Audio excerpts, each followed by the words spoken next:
So here's the quick little introduction about Dr. Joan Braun. She is an author of numerous works, including Understanding and Countering Fascist Movements, From Void to Hope, and is co-editor of The Ethics of Researching the Far Right, and the forthcoming book on Christian nationalism, Critical and Theological Perspectives, which will be coming out in December. So that's a perfect stocking stuffer for you to get for your friends and family. She has been studying fascism and the far right for the past 8 years and frequently presents to activist groups, faith communities, educators, unions, and others. And I like to say she's a local treasure. We're so lucky to have her here, and she's my friend.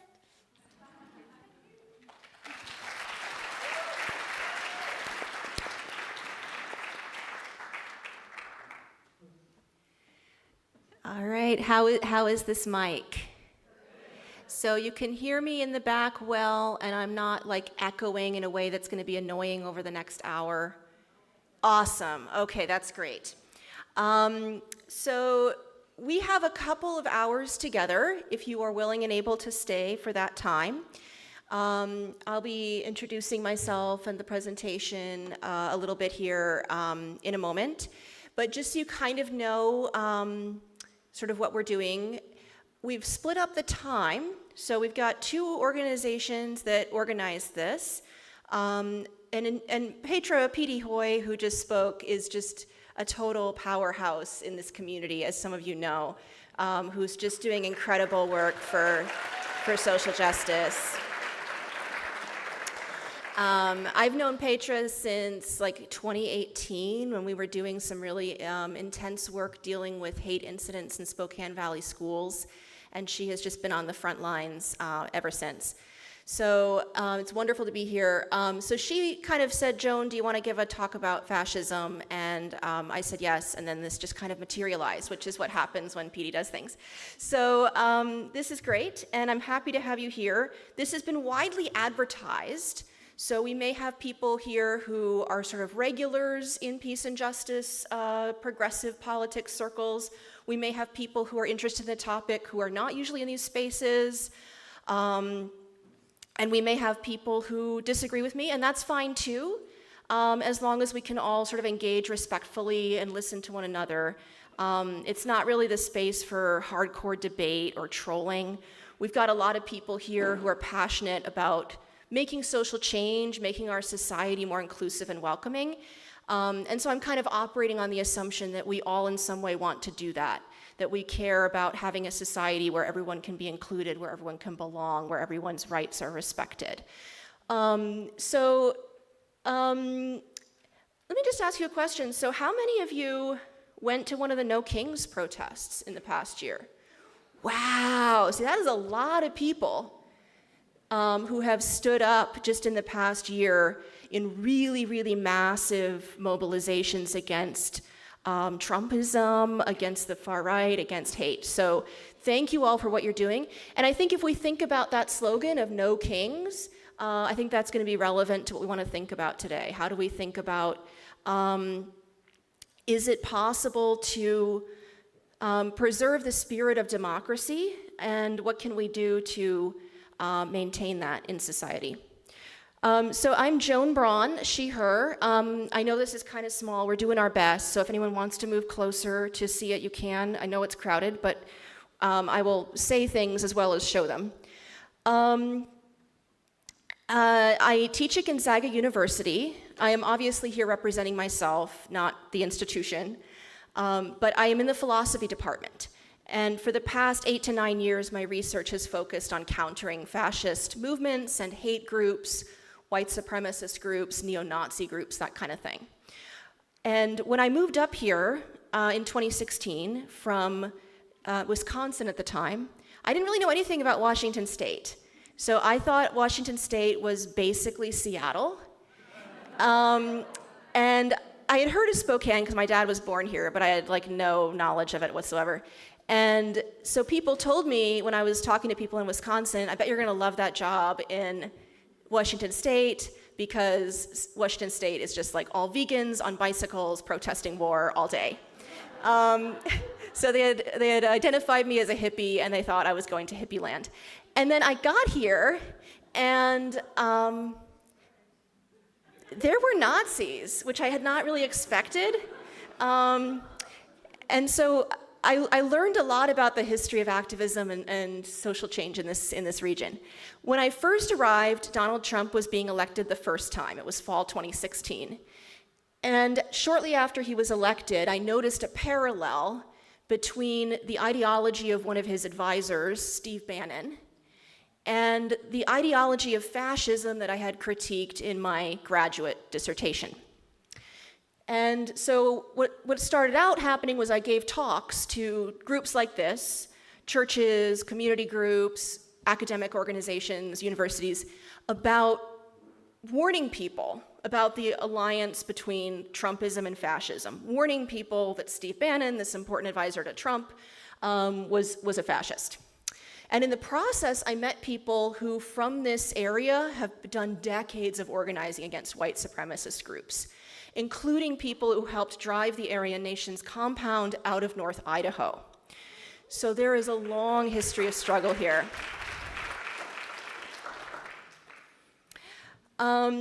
So I want to encourage you all to be comfortable as you need. So we're dealing with some pretty heavy material. There's no like overt hate symbols or hate speech or depictions of graphic violence in the presentation, but the material we're dealing with is very heavy, and it impacts us in different ways. So just be mindful of that, take care of yourselves. If anybody feels they need to like get up and stretch, run to the bathroom, if you want to be on your phone, whatever is helpful for you to feel more comfortable is totally fine with me. I'm also asking people not to record or take pictures. So we are recording the lecture part, and I think we can distribute that when it becomes available on YouTube or whatever platform we put it on.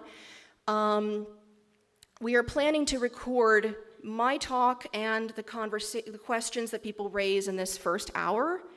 In the second hour, we're going to turn off recording, and I'm going to do a little exercise with you if you're comfortable with that. So it's very, very low stakes, very low key, chance to meet a friend, not homework, please don't leave.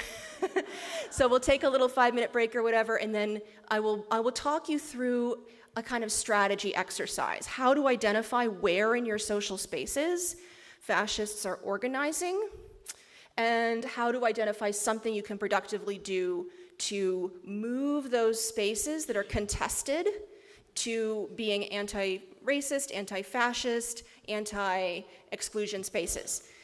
So I want us to be thinking in small groups about what we can do with that.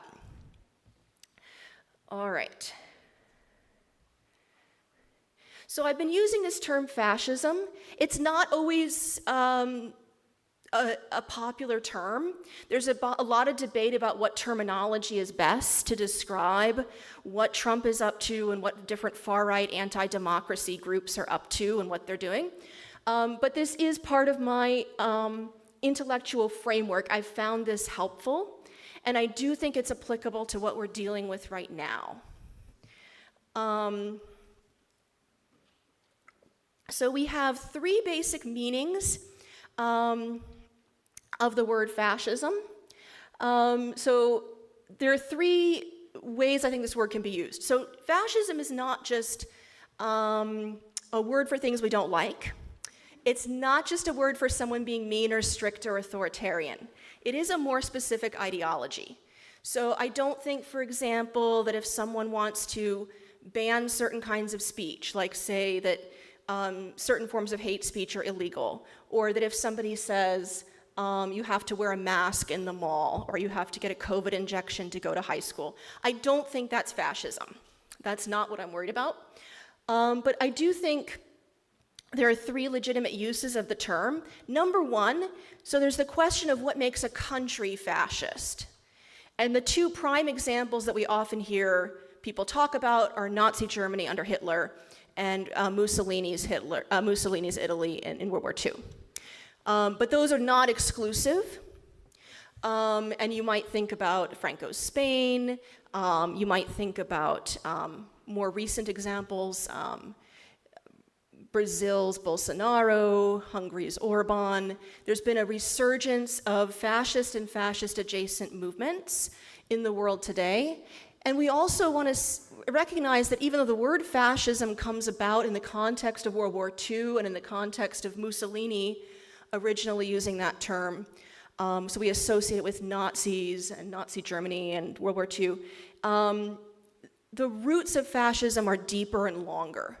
And so when we look at the history of white supremacy in America, it's certainly legitimate to see as proto-fascist or leading to fascism or fascist before the name, things like the KKK, right? So when we're looking at the history of white supremacist mobilization in the United States, that is also a fascist history. Now, the question of what makes a country fascist is kind of a fraught political science debate, and people get into these stages. They're like, how many people in power have to be doing this? How demobilized do the courts have to be? How much are the police and the military controlling everything? And that's kind of not my lane. I feel like it has to become something I'm figuring out because of the moment we're in. But I'm not sort of deep into the weeds of like, are we all the way there yet or not? We can talk about that. But that is one legitimate use of the term. Another use of the term is number 2, which has been more of my research focus over the past 8 to 9 years, which is individuals, groups, and movements, organizations that are ideologically fascist in their beliefs. So they consciously embrace the ideology that we're going to talk about here. So the neo-Nazi groups, white supremacist groups, various kinds of fascist movements. We might include here, we would include here definitely certain Christian nationalist groups, and we can talk about Christian nationalism, what that means, and so forth. And then thirdly, I think there's a legitimate use of the word fascism to refer to actions that facilitate this kind of worldview. So several years ago, there was an incident on the border where there were Border Patrol agents on horses, whipping Haitian immigrants on the border. So when you look at an image like that, you've got hierarchy, you've got racism, you've got an image out of slavery, you've got race, you've got border enforcement, right? There's so much going on there that I don't care if the Border Patrol agents are sitting around reading Hitler at night or whether they're sharing swastika memes online. I'm still going to call it fascism, right? Or I'm going to call it fascistic behavior. So that's also a legitimate use of the term, and we can think about that. So I take a social movement approach to thinking about fascism and how to fight fascism. And what that means is I see fascism as a social movement, and I believe it needs to be countered with alternative social movements.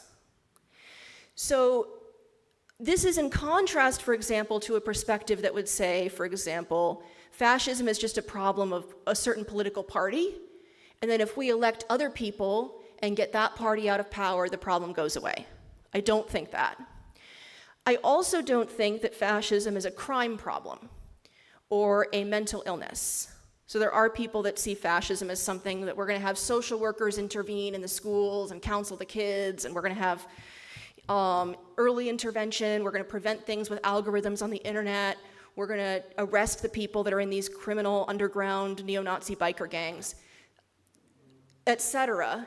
And there's a whole industry tied to state power at the national and international level around doing that. So there are whole agencies, there are whole buckets of funding around sort of social work prevention of fascism and sort of crime prevention. The reason why that's not fundamentally enough, although there are times when you have to call the police because someone's going to do a mass shooting, the reason why that's not sufficient is that fascism is a social movement seeking power, and it's always already connected to sources of power. So you can't count on the power structure to defeat a system or a movement that's intertwined with it. There are fascists in police departments. There are fascists in the Department of Justice. Clearly the person who runs the Department of Homeland Security Twitter feed is a Nazi. Kash Patel, the current head of the FBI, has gone on loads of Nazi podcasts. But even in a liberal democratic administration, there's this intertwinement with power. So countering these movements requires social movements in response. Fascism relies on systemic and internalized white supremacy. And there are other oppressions we could add here around homophobia and transphobia, nativism, anti-immigrant sentiment, misogyny, hatred of women, sexism, ableism. Down the line, basically with any form of prejudice, including some things that we may not think of as related to identity, like hatred of homeless people. So there's a kind of, there's a question we have to ask ourselves, which is, how is this possible in our society as a live political option? There's a famous philosopher, American philosopher named William James, who used this term live option. There are some things in our lives that seem like live options, and there are some that just don't. So, you know, I come from a multi-faith background. I've got a Catholic and a Jewish parent. I could see like both of those as live options growing up. I just never considered Hinduism, right? And it's not to say that like it would be impossible for me to become Hindu. There's nothing like negative or bad about Hinduism for me, but it's just never been like on the table as something I've like actively considered. So when we think, and you know, I think about my students, like for many of my students, not going to college was not even a live option. Like they're like, we go to college. Some of my students, going to college was not a live option for their parents, and it only became a live option in their generation. So what are the live options available to us? If one of the live options people can pick is fascism, that says something about us as a society. It says something about what attitudes are normalized, both structurally and in our own internal ideas that we have to work through. Fascism is a modern social movement. It emerges under capitalism. It has support from powerful politicians, think tanks, and funders, and it's enabled by various fascist adjacent far-right movements. So core beliefs of this movement: number one, a belief that people are naturally unequal. Hierarchy is seen as good, that some people should have more power than others because they are more worthy of power, and that this should be enforced according to race, gender, ability, and so on. There's a belief that violence is good in itself. Many social movements see violence as necessary under particular social conditions. That's not the case for fascism. It sees violence itself as sort of connected to human nature, sort of ennobling, sacred, bringing out the best qualities in those destined to rule. It's a highly militaristic, highly violent worldview. There's a lot of use of scapegoating and conspiracy theories. So scapegoating, we're talking about identifying some minority group in society and saying the reason why you've got problems in your life is these people, whether it's the Jews, the Muslims, the black people, the transgender people, whatever the thing is, right? So these people, the immigrants, whatever it is, they are causing all your problems. So we're going to go after them to deal with your problems. And conspiracy theories are often tied in with that. So the belief that these people that are the problem are secretly controlling society in some way. It seems like things are working this way when you watch the mainstream media, but actually secretly behind the scenes there's somebody else controlling it. Those people are the problem. There's a contempt for democracy and for reason.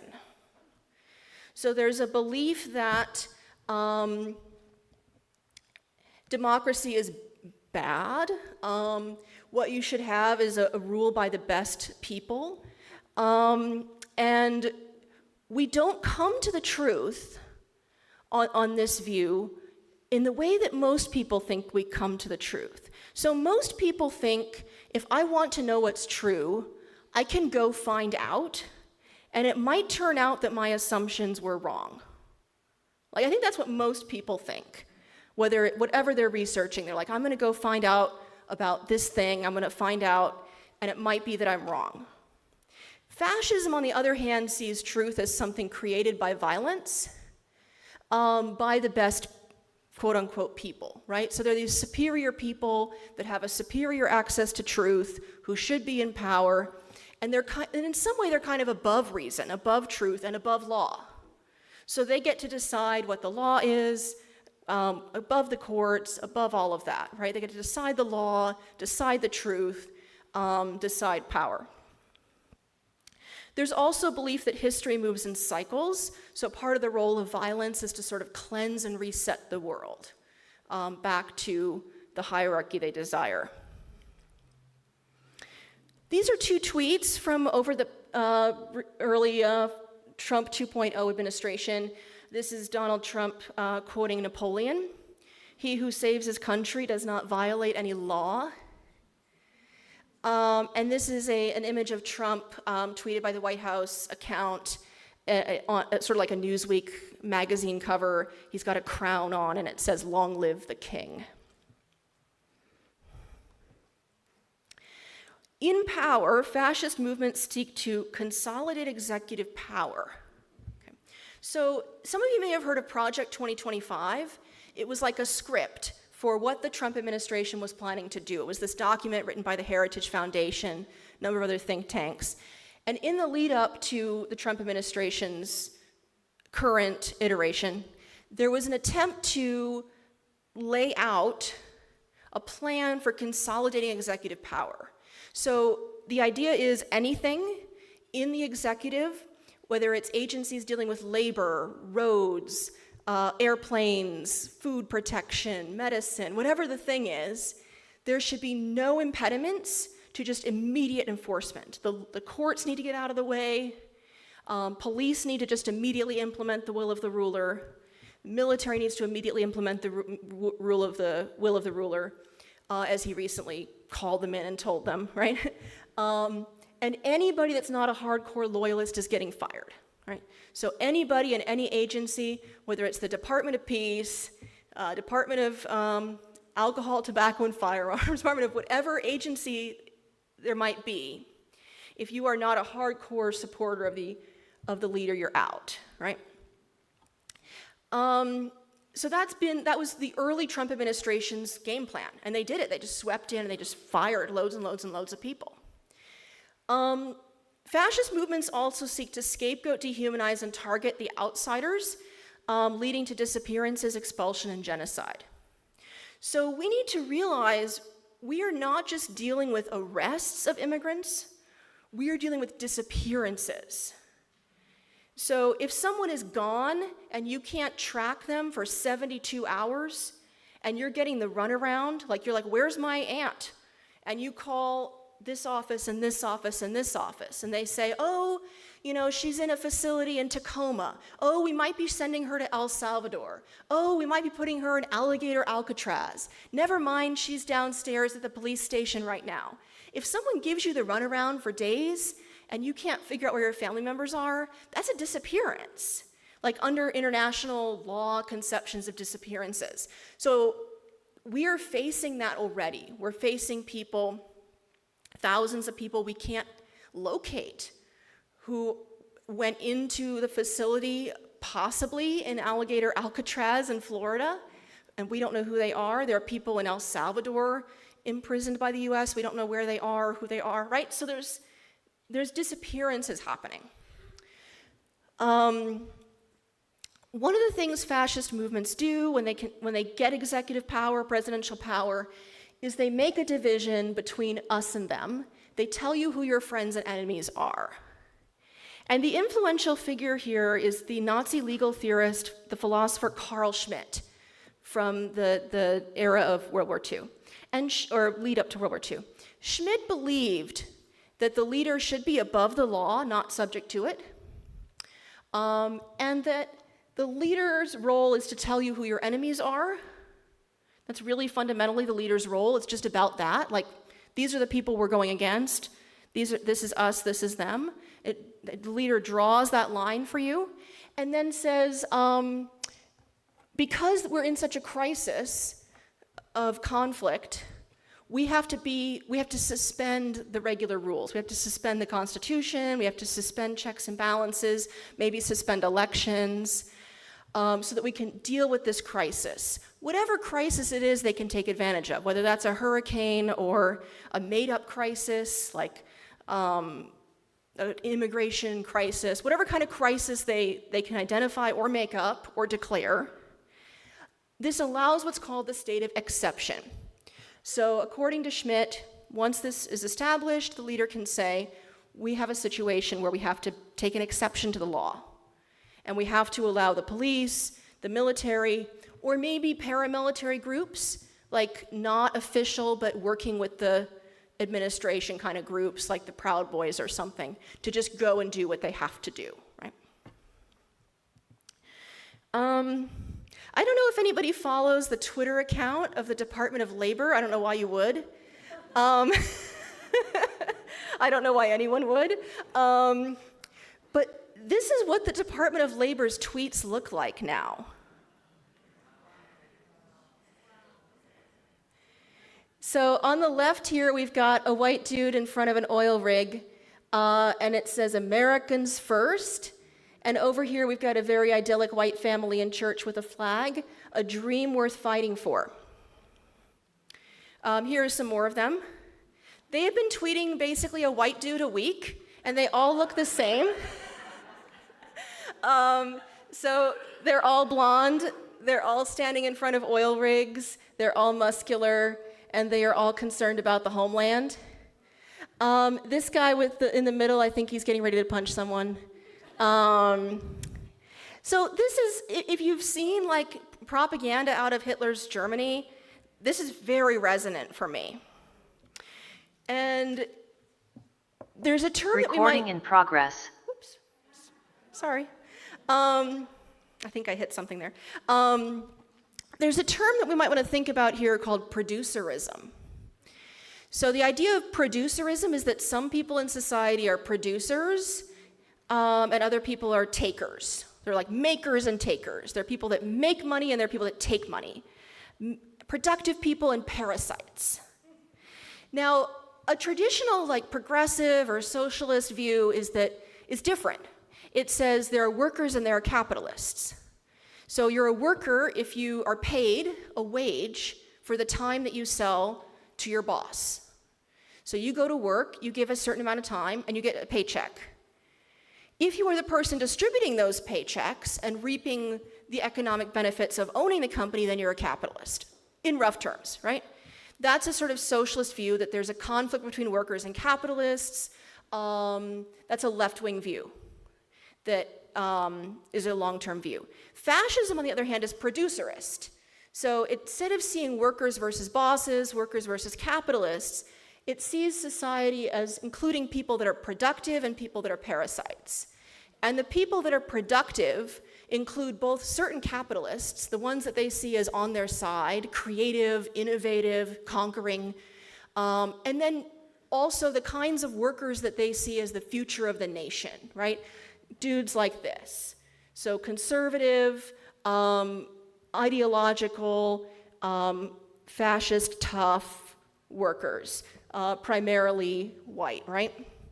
And then on the other side, you've got the parasites, the people who are taking advantage of the system, the people who need welfare benefits or unemployment, the people that are homeless, the people that are immigrants, the people that have disabilities and need disability support, people that are retired and need Social Security benefits. And also, it classifies some of the people with more economic advantage as also parasitic. So it will classify people according to anti-Semitic conspiracy theories, for example, like let's say people like George Soros, or these people over here, these liberal elites in DC and New York with their liberal newspapers and so on. They're also parasites. They're not really producing for society. So it's like, on the one hand, like Elon Musk and Peter Thiel versus like George Soros, and then it's also like a split between different kinds of people who are all producing and working in various ways, but some of them may be deemed not worthy of assistance that they need to survive.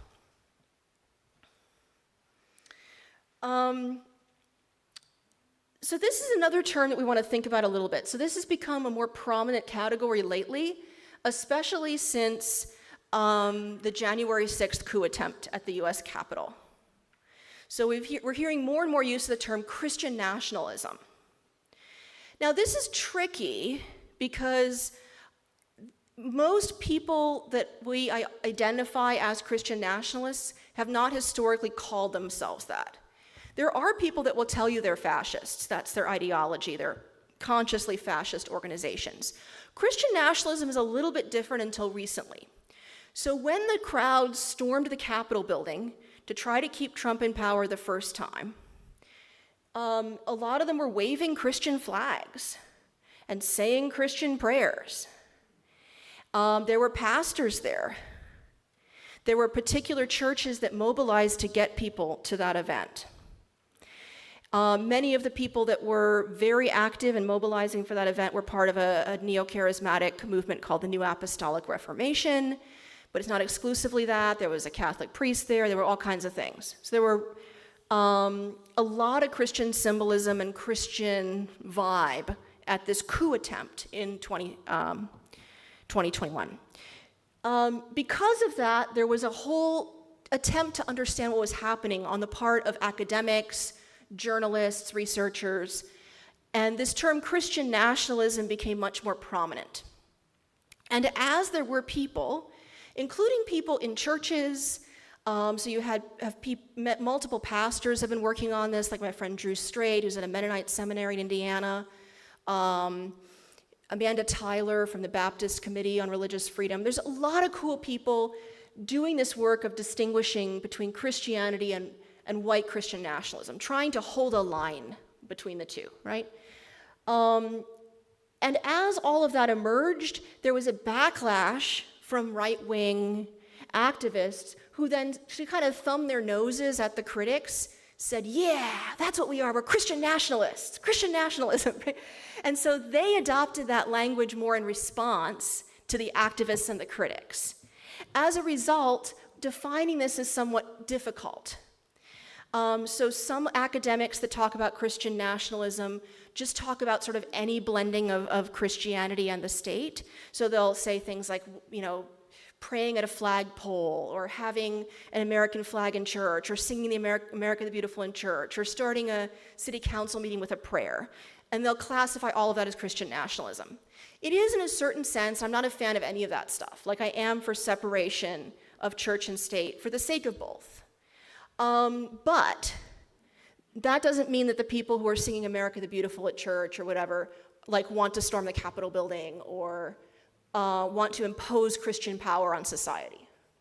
And it's this second thing that I'm really worried about, right? I'm worried about the increase in movements of people who want to see Christianity as something we're going to enforce with power and violence.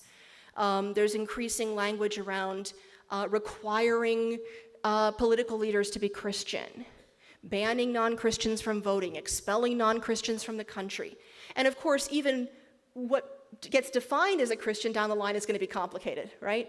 So I think some of the people that are enthusiastic about this now are going to find out pretty fast that maybe they don't belong to the category or the type of Christian that's going to get those benefits if this movement gains power or increased power. So there's overlap with white nationalism, with people who want the country to be all white. Not all Christian nationalists talk that way. Some do, some don't. There is racism baked into it, but not all of them are about expelling non-white people from the country. And there's also a spectrum of religious sincerity among these movements. So I think it's important to realize, so a couple of things have happened. So remember in 2017, there was a rally in Charlottesville, Virginia, of neo-Nazis, who Donald Trump declared afterwards to be very fine people, right? If you remember that. And they had torches, right? They were marching at night. It was a violent rally. Heather Heyer, a young woman, was killed. People of color were beaten up in the streets. It was a whole riot, essentially, a white racist riot called Unite the Right in 2017.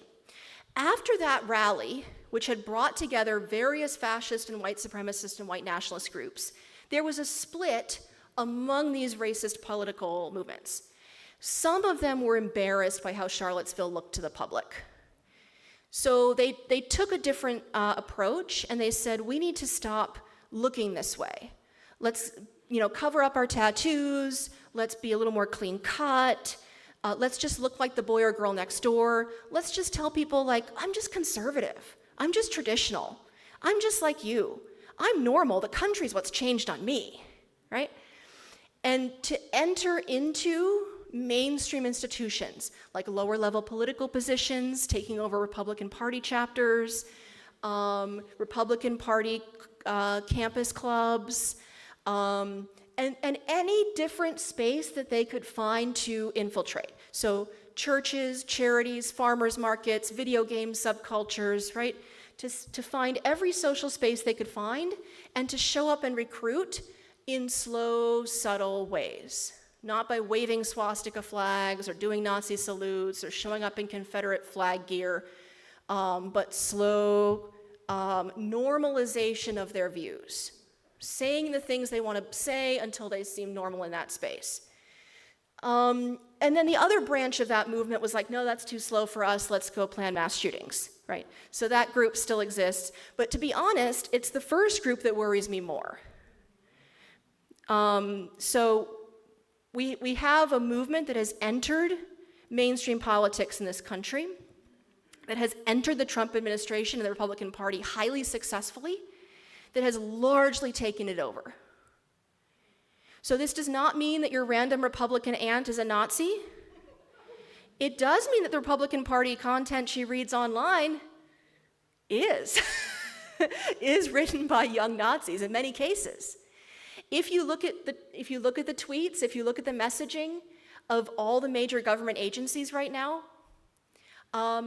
those young social media people that are in charge of promoting the government line across all these different agencies, they are tweeting out the same stuff that Nazi kids were tweeting out in 2016, right? So the messaging, the symbolism, it's all there. So coming back to Christian nationalism, it's important to realize there's a spectrum of sincerity among Christian nationalists. Some of them are what we call LARPers.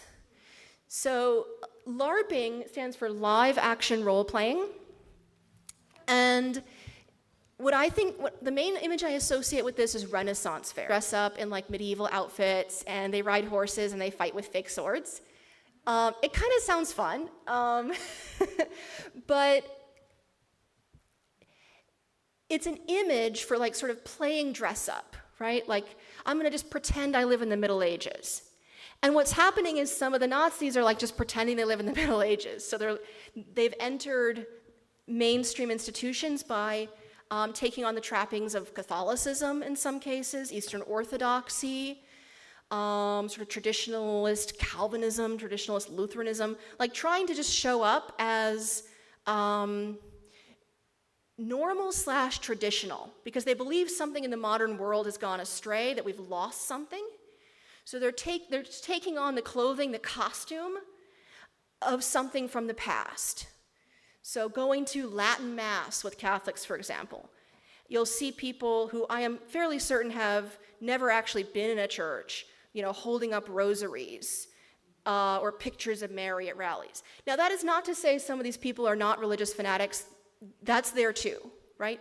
So there are people who their interpretation of their faith is they need to go out there and fight to force everyone to follow their faith. But the reason why it's important to understand that not everyone is doing that is it's going to shape our strategy. Because some of these people are not sincere and they could care less about your theology. So just to kind of be aware of that spectrum. So according to Matthew Taylor, who's one of the main guys researching this, and several other people, if you're looking at sort of where the buckets of Christian nationalism are, they're very different. They're not all necessarily doing the same thing, but they fall within three main categories. And this is not me saying that all non-denominational charismatic evangelicals or all traditionalist Catholics or whatever are Christian nationalists. But what kind of theology buckets do they fall in? Apparently, if we're looking at this, we see kind of three main ones. So particularly at the US Capitol, we saw a lot of non-denominational charismatic evangelicals. Among young far-right, alt-right fascists, we're seeing a lot of Catholics, including some that belong to schismatic Catholic movements that don't recognize the Pope. And the most important person I see within influencing the far-right Catholic, let me put it differently. The most important person I see within fascist movements in the United States who identifies as Catholic would be Nick Fuentes. So Fuentes is one of those people that I would see as a LARPer mostly, like I don't think he goes to church. But Nick Fuentes is a very young guy, and he got his start, he's about 27 now, but when he got his start, he had a little podcast with a guy who's from this area named James Alsop. Does anyone remember James Alsop? So he's gone kind of out of the picture. I hope that's because he's rethinking his life choices. Maybe he's just building a bomb in the woods. I don't know. But we haven't seen him in a while, so that's probably good.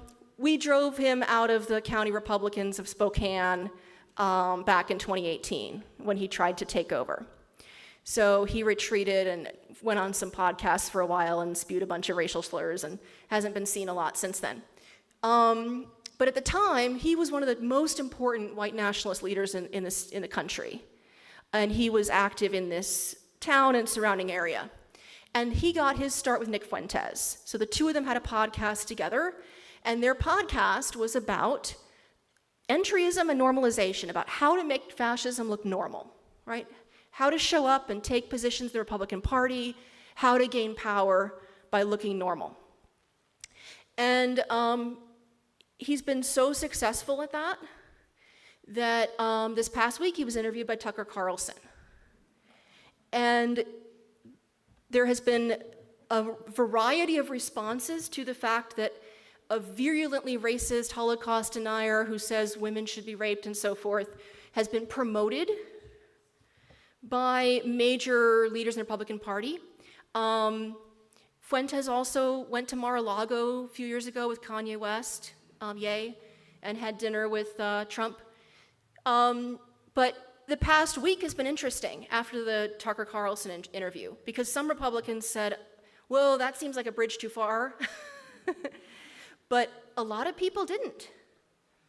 J.D. Vance said, you know, I'm not going to go after that. I have no problem with that, right? So from the executive on down, we have a normalization of fascism. There's also Calvinist nationalist far-right movements. The most prominent one is Christchurch, based in Moscow, Idaho, near here. And Christchurch has a lot of money and a lot of influence, a lot of power. One of the people in the Trump administration right now, Pete Hegseth, who heads up Department of Defense, Secretary of War now, because we had to make it sound more warlike, belongs to this denomination. Very, very hardcore. They'll say things, they've defended slavery. They've talked about campaigning for women to not have the vote, this kind of thing. Okay, I'm gonna probably stop in just a moment because I want to take questions. So, Christian nationalist movements have varying ideologies. We talked about that. It's more than just being Christian and conservative or Christian and patriotic. It's primarily about the imposition of Christian power. Strict gender norms is a big theme. Strict enforcement of a gender binary. Authoritarianism in families, schools, and society. And I think one of the things, too, to be watching with all of these movements is how do they recruit youth? From homeschool curriculums all the way up through online recruitment. So we can talk about that more. But outright fascist movements have a role in the Trump administration. Subtly fascist Christian nationalist movements have a role in the Trump administration. And Silicon Valley culty tech world ideologies that overlap with both have a significant role in the Trump administration. So what I want to do is I'm going to pause here. We're going to take some questions. And then after we've had a little bit of interaction here, I want to keep that energy so that we can think about something productive to do, so we don't go home and cry into our pillows and just mope and let the fascists win. So please, I hope people will participate in the next stage after this. So I'm going to take some questions first. We've got PD on a mic who can help you with the microphone so people can all hear you. And then we will, after some questions, take a break and regroup. Go ahead.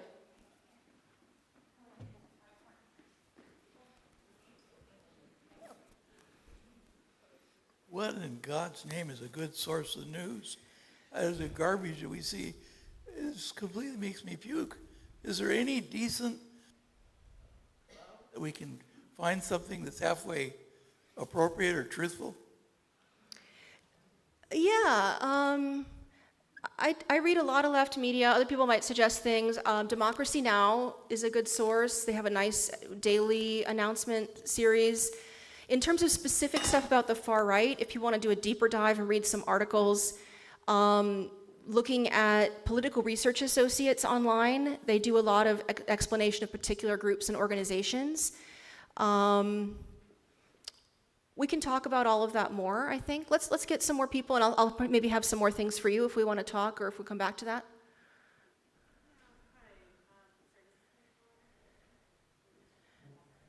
I can hear you for what it's worth, but if it gets louder, that'd be better. Hello? Yes, definitely.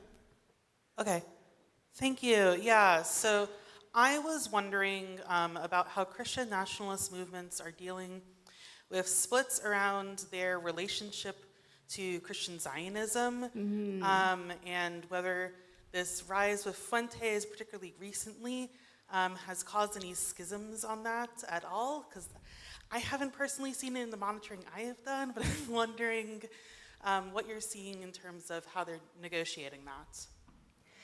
Yeah, so I know how much you know about this, so my answer is probably not going to be helpful to you, but it might be helpful to other people.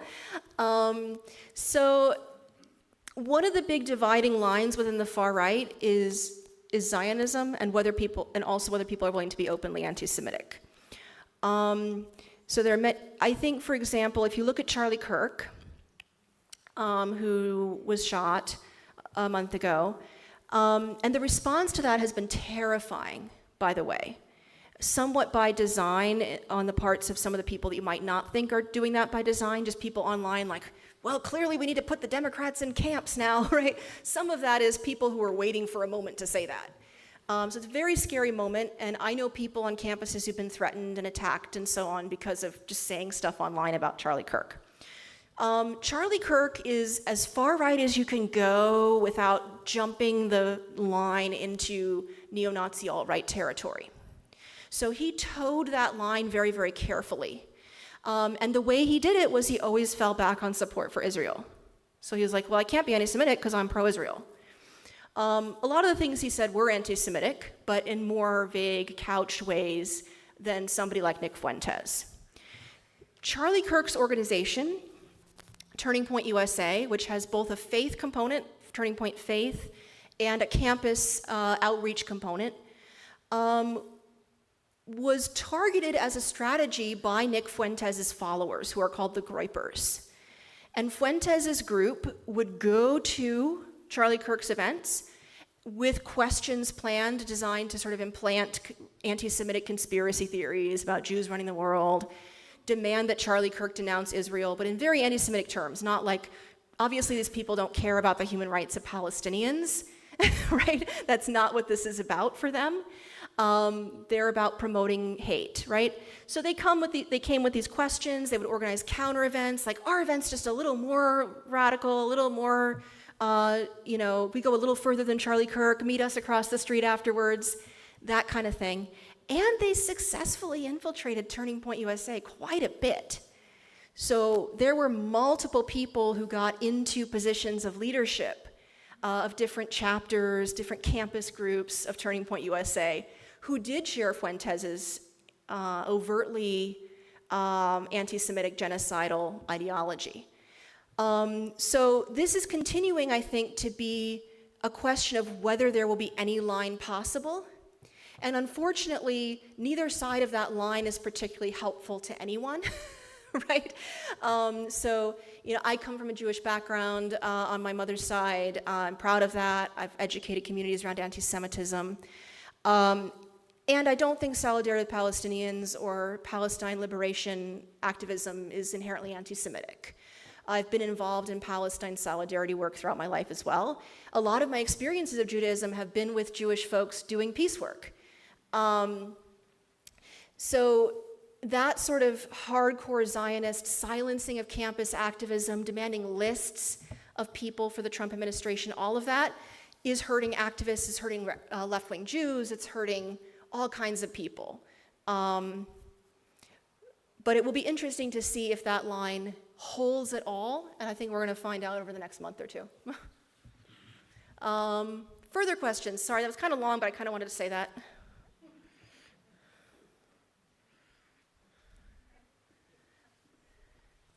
So going back to when you began, you used a phrase proto-fascism, and then said it was even pre-KKK.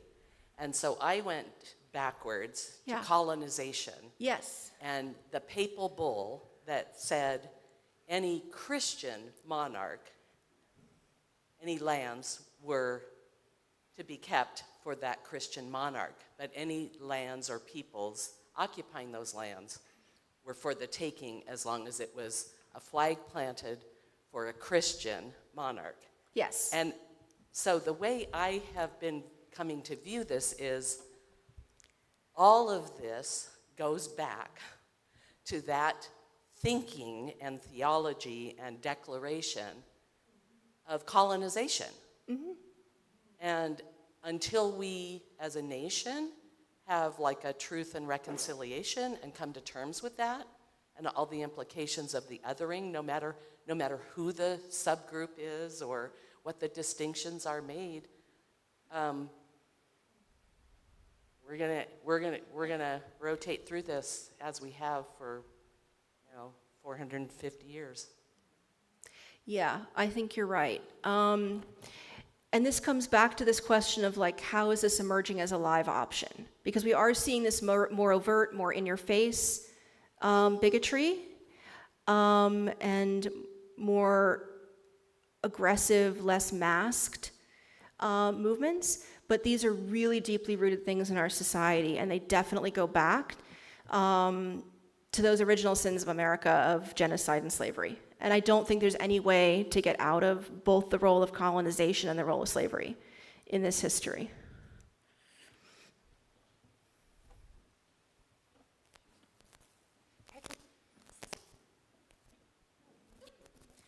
I actually just want to add more to that, which is that, the settlers back in the day came from a European system that had its roots for thousands of years. So it's more than just what we did. Mm-hmm. And I'm not minimizing what happened here. It was absolute genocide. But this is what primarily white men have been doing for way more than 400 years. So what that does for me, though, is really make me feel completely hopeless, because somehow we were able to contain and make it not okay, and Trump and throughout the world, it's okay now. He's given it credence. The powers that be on, oh my God, right? These are all people who've now given it legitimacy. And it's like it's out of the bag or whatever. Mm-hmm. I would love to hear specifically, how do we get rid of that? I don't know, but that's what scares the shit out of me. Yes. A couple things that I can say in response to that. So one, you're pointing to the length of time, but also the range of space. And it is important to realize, because we get very hyper-focused on the US in America. We don't even sometimes realize what other countries are out there. And these are international movements. So when we look at the when we look at fascist movements, where they're getting their funding, who they're connected to, there is international reach. The long history is there. I don't think it means we have to be defeatist. It means I think we have to fight on two levels. So we do have to address systems, structures, and internalized bias that exist within us and within mainstream society. And we can't just table that to fight these most hardcore far-right groups. Both of these things have to be happening. I think sometimes there's a tendency when when everything is on fire to just deal with the most extreme horrible things and not to continue fighting for the causes that are important to us. So we have to keep working for everything, for all the forms of emancipation, not just like keeping the Nazis out. And that's deep work in all kinds of ways. It's internal work, it's structural work, it's societal work. And I think it's important to stem the tide of this because we are in a really urgent moment. Tarso Ramos from Political Research Associates did a fantastic interview with a podcast called The Fascism Barometer. That might be another thing to add to our list of sources. Check out Jairus Dixon's work on the Fascism Barometer. Tarso Ramos a couple months ago said we are in a 12 to 18 month window. In this 12 to 18 month window, approximately-ish, we are going to see increasing authoritarianism, so troops going into cities, people getting arrested for their politics, disappearances. This is going to escalate unless we can stop it. And after that 12 to 18 month window is passed, if we have not used our collective power effectively, if we have not built an effective movement against fascism, we might not be able to in the normal public rallying kind of way. We might be driven more underground, we might deal with levels of censorship and control that we're not accustomed to. And we're going to see potentially increasing authoritarianism, increasing control over that time. So we are in a very, very urgent moment. I still think we can win, I still think we can beat it. Erica Chenoweth, who's a scholar of nonviolent movements, says that if we can get 3.5% of a country involved in a nonviolent movement against an authoritarian regime, you can win. And we probably close to reached that with No Kings. But that doesn't just mean 3 to 5% of people show up for one rally once. That means 3.5% of people are doing something on a regular basis. Out there mobilizing for change, and we can do that. Okay, so I'm going to give us a little 5-minute break. So if you want to, maybe a 10-minute break. Why don't we take a 10-minute break to chat? If you could all regroup, please. Come back to wherever you want to sit.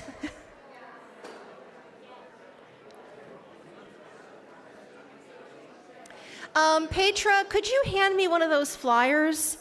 And we should also, in a moment, get ready to pass them out.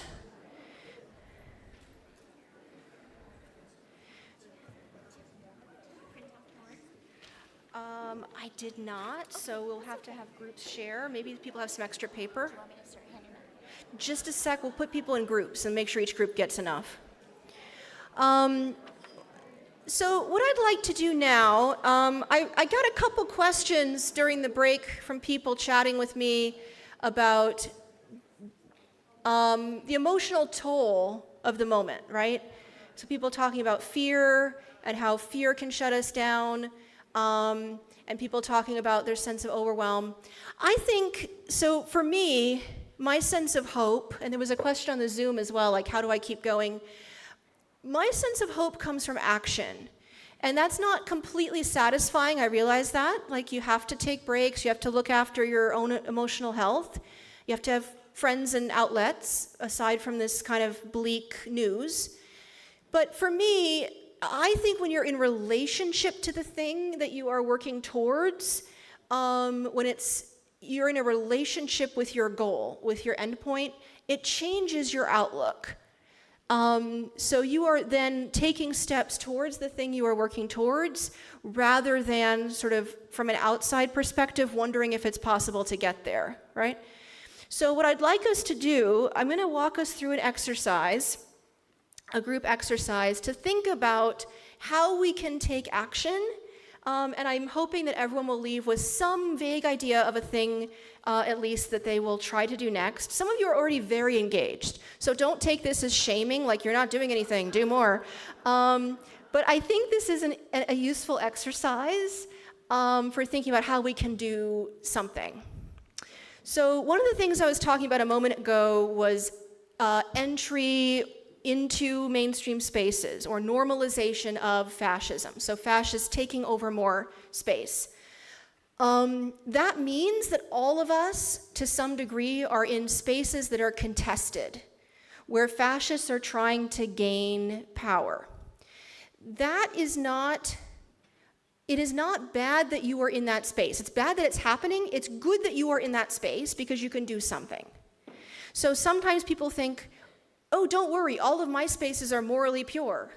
I only go to activist groups that share my beliefs and cool coffee shops that are fair trade, and I only go to a church where everyone's concerned about what I'm concerned about already. That's actually not the goal, right? So if you need to be in those spaces for your safety because you're undocumented, so that's one thing, right? If you cannot be in certain spaces safely, that's a reality for a lot of people for different reasons. But if we are trying to find only morally pure spaces to be in, you're going to miss opportunities to push back in contested space. So I have a belief that everyone belongs to at least 5 different subcultures. And even people who are retired who don't get out much, even people who are antisocial, even people whose best friend is a cat, I believe all people belong to at least 5 subcultures. So I will tell you what I mean by that in a moment. So we are in a creeping state of exception. So the state of emergency, there's not going to be some one moment necessarily. Like at the beginning of the Trump administration, I was kind of waiting for it. Some of the researchers that follow this stuff were like, when is he going to announce that all the opponents are just going to be rounded up and put in camps, or the elections are canceled? That might happen. But we also need to be prepared for the fact that there have always been places where legal protection and human rights have been suspended throughout American history. There have always been spaces and communities that have not had that protection. And what we're seeing is an expansion of that lack of protection, a creeping gradual expansion into troops going into new cities, court decisions being ignored, different groups of people being targeted. So we can't be like waiting for the one moment. We're not prepping for the one moment. We are trying to regain space. At least this is my perspective. So making fascism unacceptable in more spaces. And we're not doing that by becoming friends with fascists. There are people you can move. So what I think about sometimes the spectrum of allies, it's a term from George Lakey. There are people who are totally on the same page as you. Cool, support each other, go do cool stuff. There are people who agree with you and they're passive.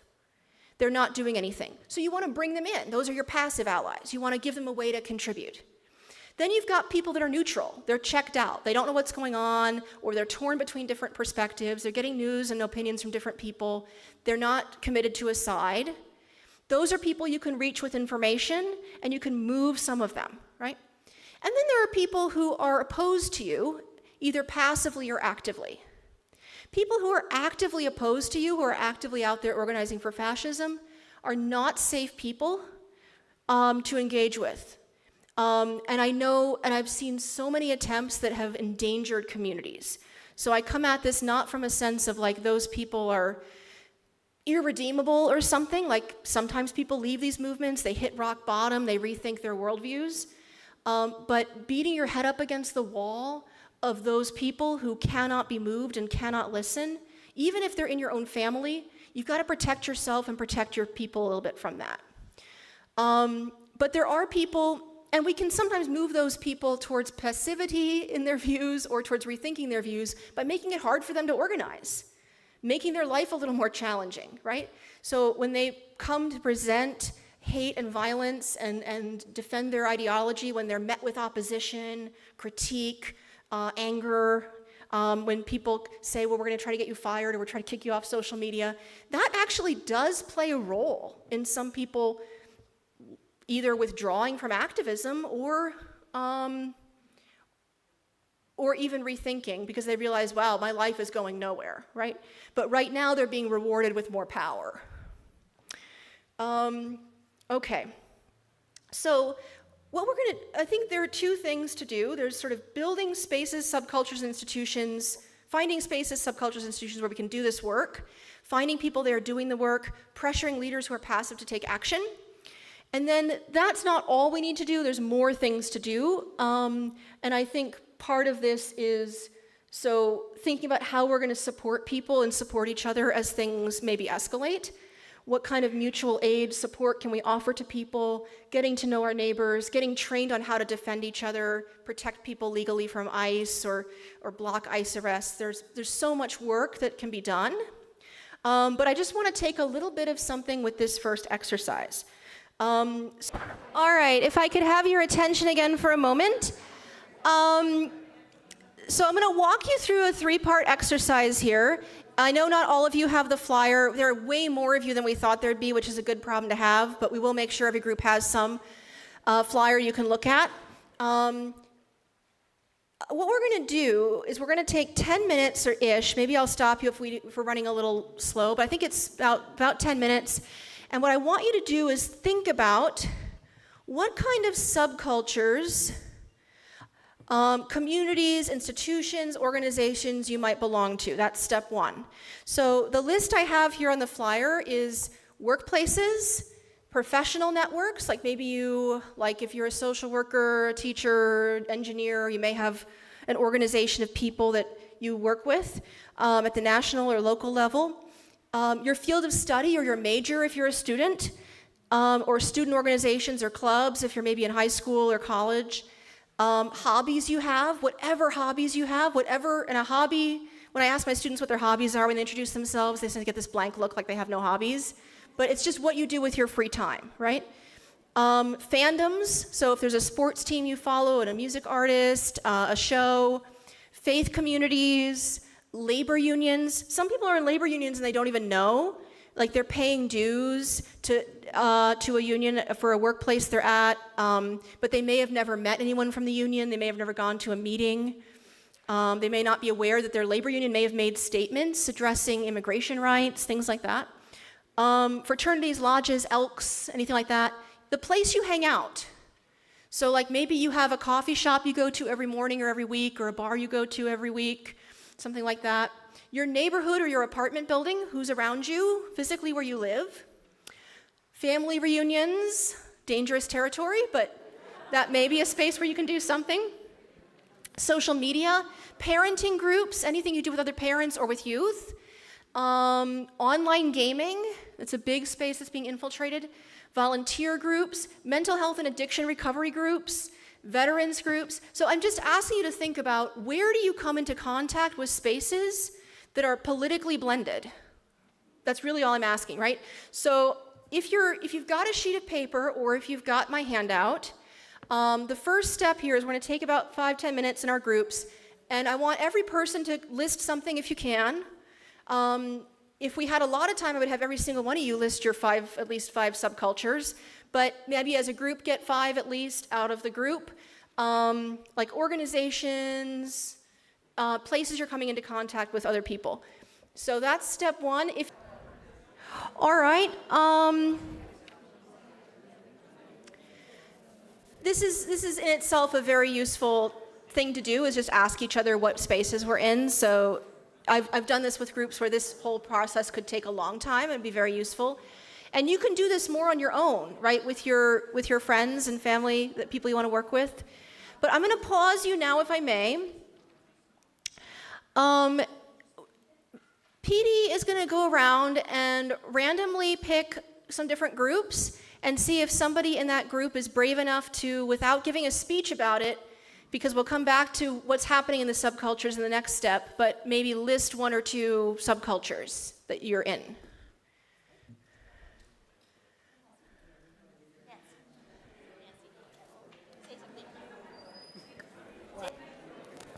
All right.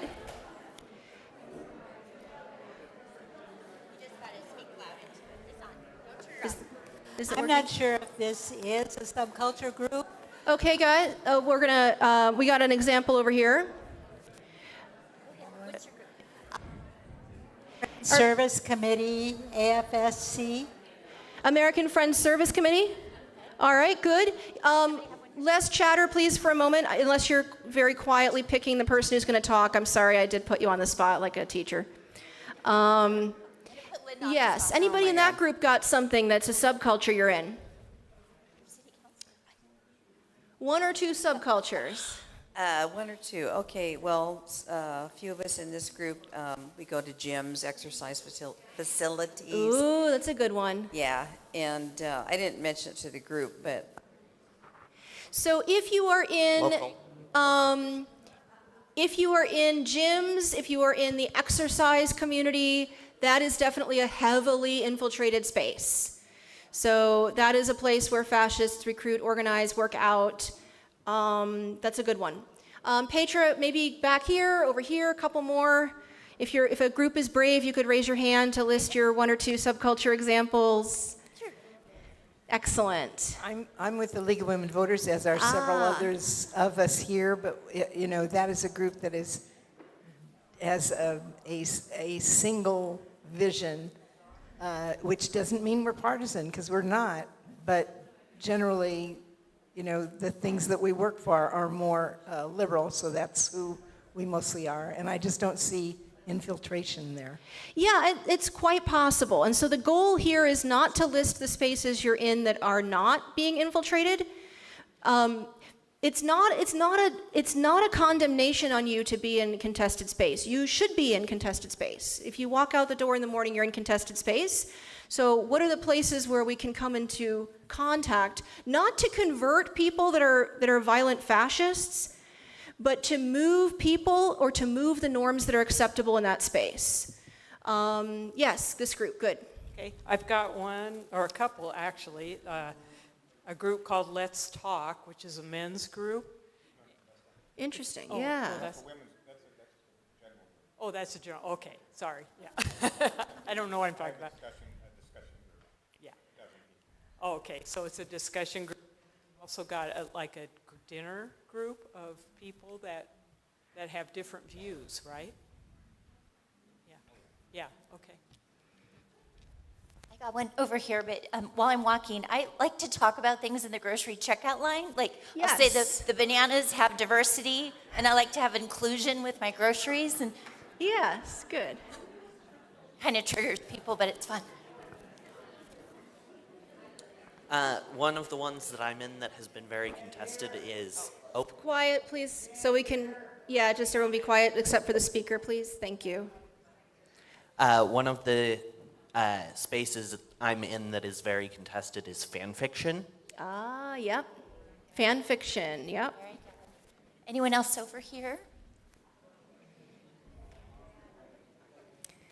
Online and gaming communities, like just online in general, depending on Facebook, Yes. TikTok, anywhere else, they all create their own sort of So, come into contact. given that we don't have a lot of young people here, it might be, I don't know if I should say it that way, apologies. But I wonder how many of you have encountered, and we can do this survey and then we can pretend what would happen if we did it with high school students. How many of you have been playing an online game and somebody started saying racial slurs or homophobic slurs, or they started propagandizing you? Yeah, see the hands? This is a very, very common phenomenon. And it's not accidental. It's not like just people like to play video games and when they get mad about things, they like to say racial slurs. This is people who hang out in that space deliberately to change the social norms and to recruit people into fascist movements. So we're seeing that across internet spaces, we're seeing that in faith communities, we're seeing that in all kinds of organizations, charities. So one of the things that fascist groups historically like to do is rebrand as helping the community, right? And in some communities, if you're in a rural community and you are suffering in poverty, there are places in this country where one of the few sources of aid you can find would be either an intensely Christian nationalist church or a far-right armed militia.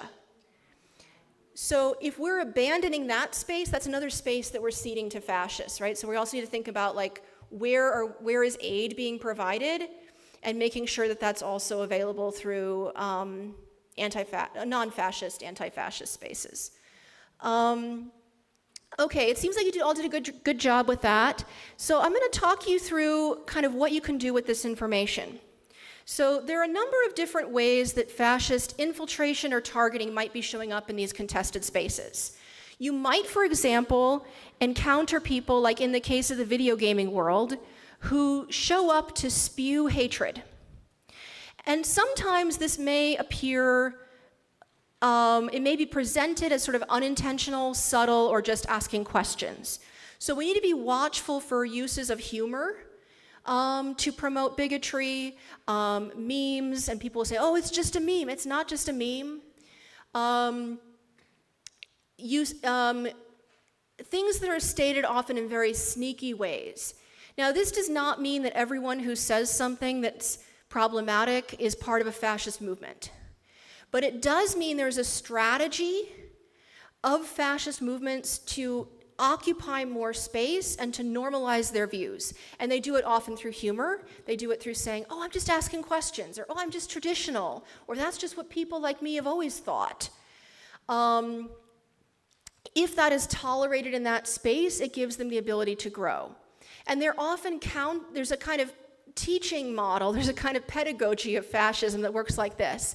They will get people to say something that seems generally not problematic in a neutral way. For example, one of the slogans that's been captured by the Groypers, Nick Fuentes' group, is Christ is King. Now, lots of Christians, probably most Christians, believe in some sense that Christ is a king. It doesn't mean a king of America or something. It means like a different kind of king, right? A king of not of this world. But then you'll see people using that slogan in anti-Semitic contexts. Another thing that used to happen was the slogan, it was a whole heyday of this slogan around 2018, it's okay to be white. Now, okay, like obviously being a white person is like not a thing that you can help, right? It's not, like you didn't do something problematic by being born, but what were they counting on? They were counting on young people that they were targeting with this recruitment, putting up posters saying it's okay to be white, people looking at those posters and thinking, sounds kind of like this is a white supremacist ploy, it gives me a bad vibe, right? And then people saying, you can't do that, we're suspending you, this is not acceptable. And they have been pre-told by these recruiters, by fascist recruiters, you know what's going to happen if you just say it's okay to be white? Or you just say Christ is king? Oh, people are going to persecute you. They're going to come after you because they persecute Christians or because they persecute white people, right? And so we've got to get ahead of that. And we've got to be counter-recruiting, right? Because there's a whole pedagogy in place. But some of those slogans, you still have to say no. You still have to say, no, you're not just asking questions. We know what you're doing. This is a fascist meme. You can't do this here, right? So setting those kinds of boundaries, setting the boundaries of acceptable behavior, setting the boundaries of what kind of people are allowed to recruit and organize in a space. So if you go back to like the 80s when neo-Nazis were less prominent in government and more prominent punching people in the streets in the US, although it's always been porous between the two categories, there was a lot of taking over of music festivals and taking over of the punk scene and taking over of bars. And what happens is somebody says, oh, I'm just for, the bartender might think, I think those guys are gross, but I'm for free speech, whatever. But if you ignore it, they come back with 3 friends, and they come back with 5 friends, and they come back with 10 friends. And before you know it, you've got a Nazi bar or you've got a Nazi concert, right? So drawing those kinds of boundaries, very important. Thinking about who's being targeted, impacted, threatened in the spaces you're in, how can you support each other? And then how can you do some education and prevention around the spread of fascism? Can you talk to people about what's happening in the country? Can you set some boundaries with ICE? Like if you're in a space where, it might be good to set up a sign at a business or an organization and say, this is a private space. You need a warrant if you're going to come in here, or if you're an ICE enforcer, something like that, immigration enforcement. There are lots of different things you can do. So there are 2 steps to this next question. I'm going to give you 7-ish minutes to ask each other if you've already seen signs of fascism or fascists present in any of those subcultures, or if you're not sure or haven't seen any in any of your subcultures, because I guarantee they're there in some form, how could you find out where they are and what they're doing? So who do you know that could help you figure that out? So take 7-ish minutes with sort of where are they in your subcultures, and then after that I will talk about sort of what we can do.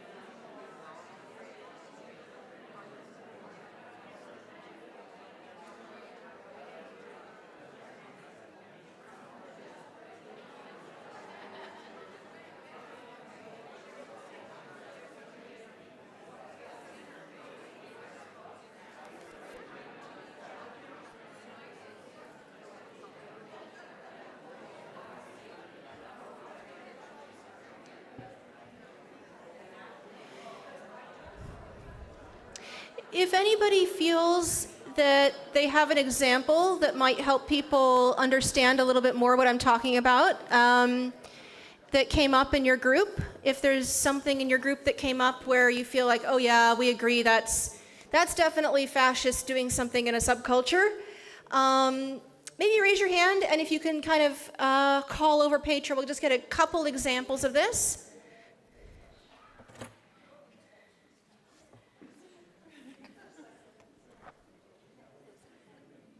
Okay, can you hear me? Yeah.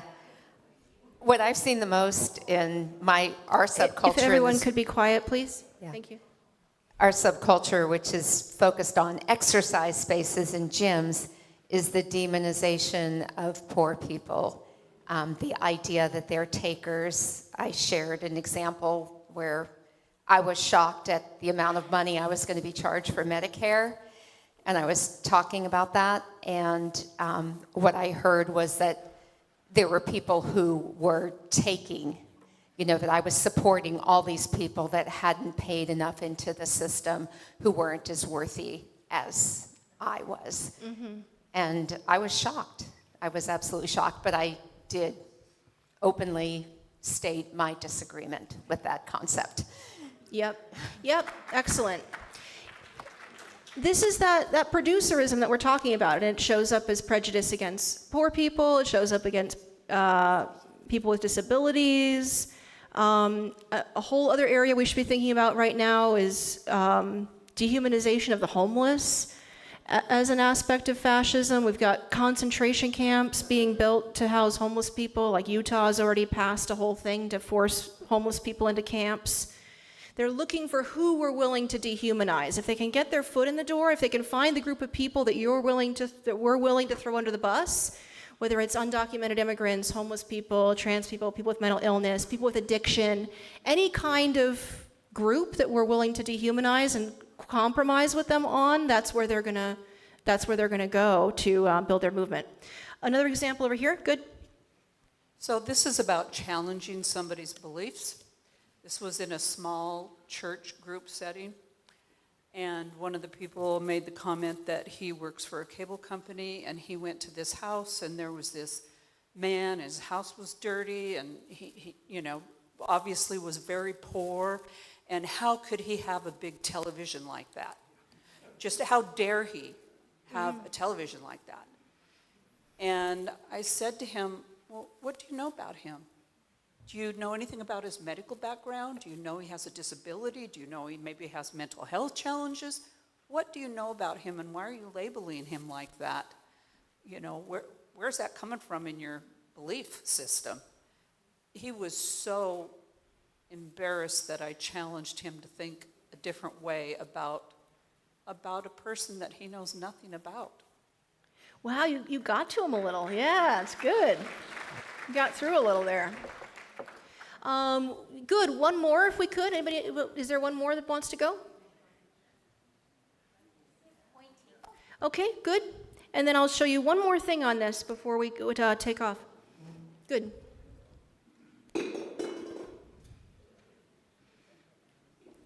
I go to school in a very Mormon area, and I've seen lots of posters around the school for a few different clubs, like the Christian Athletes Association, the Holy Club that reads Bible together at lunch, the Jesus and Donuts Club that meets in the morning.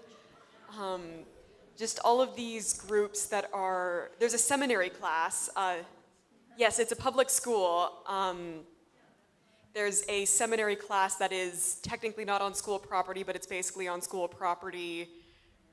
Just all of these things that I don't really engage with, but I can see so well around the school that lots of people are apparently engaging with them.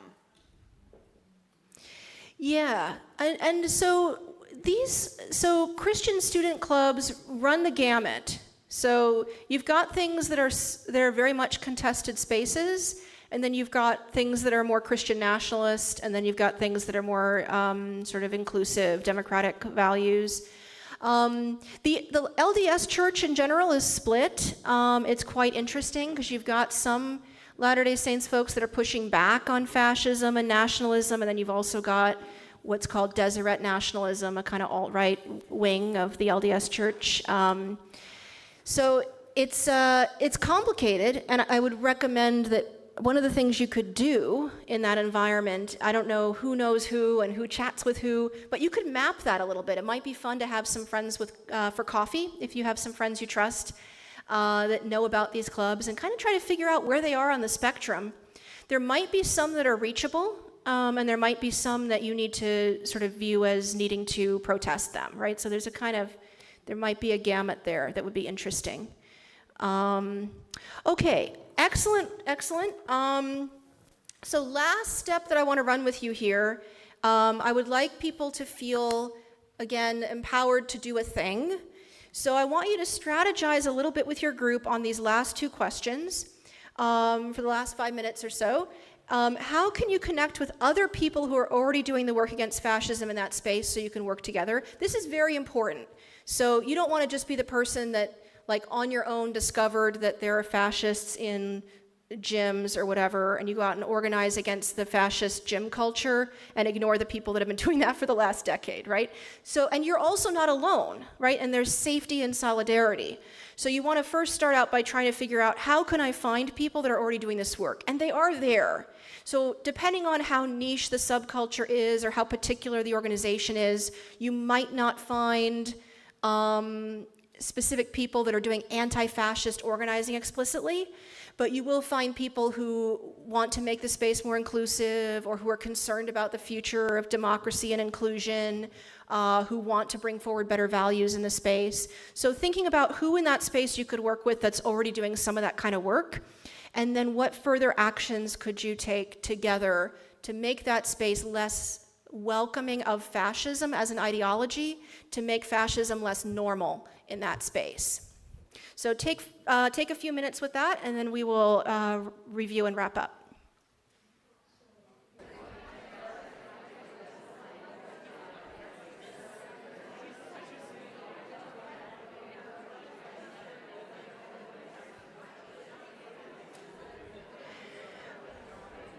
All right, I'm going to pause you for a moment, but those of you that do,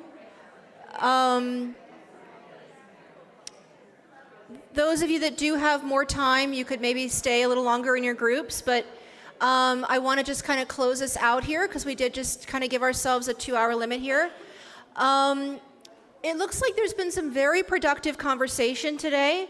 If I have made you feel more aware of how urgent things are, I hope you take that with you as motivation, not as despair. In my experience, just doing a thing, and I'm a person that gets very paralyzed when I have a lot of things to do. I've had people tell me that it's probably something diagnosable. I don't know, maybe.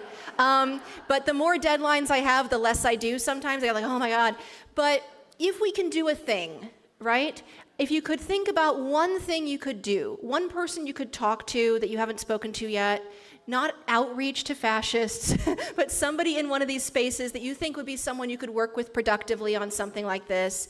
One thing you could look up, one thing you could do, taking some of those next steps. And you're going to hit some dead ends. If you try the subculture approach, it's not the only thing you can do. There's lots of activism. There's going to demonstrations. There's setting up chairs. There's making phone calls. There's always work to be done, and people are needed in all areas of this work. But if you want to try this particular aspect of activism, I would not give up. You might hit a dead end in the first subculture you try. You might be like, wow, I can't figure out why I picked this. I can't find anyone. That's okay. Move down the list. But I think if you try this, and maybe you can report back to some of us at some point on your findings, I think you're going to find that we can take back the space, and we can take back the narrative a little bit in some of these spaces where we're encountering contested space. If you want to stay in touch with me, I have an email list where I spam people mostly with talks I'm about to give. I honestly think everyone meeting somebody here and staying in touch with a new friend would be a more productive use of your time than emailing me, but that's not to say don't. My emails are here. My last name, Braun, braune.joan@gmail.com. I'm on Blue Sky, the Twitter alternative, at Joan Braun. And I started a new Proton mail because at my last presentation, a guy was like, I want to email you, but I boycott Gmail. So I'm also at Joan Braun at Proton, proton.me. So feel free to stay in touch with me. Please make a friend. Petra, is there cookies? Are there cookies? It's been a long day. There are cookies. So say hi to someone, make a friend. Thank you so much. Keep doing what you're doing. Great work.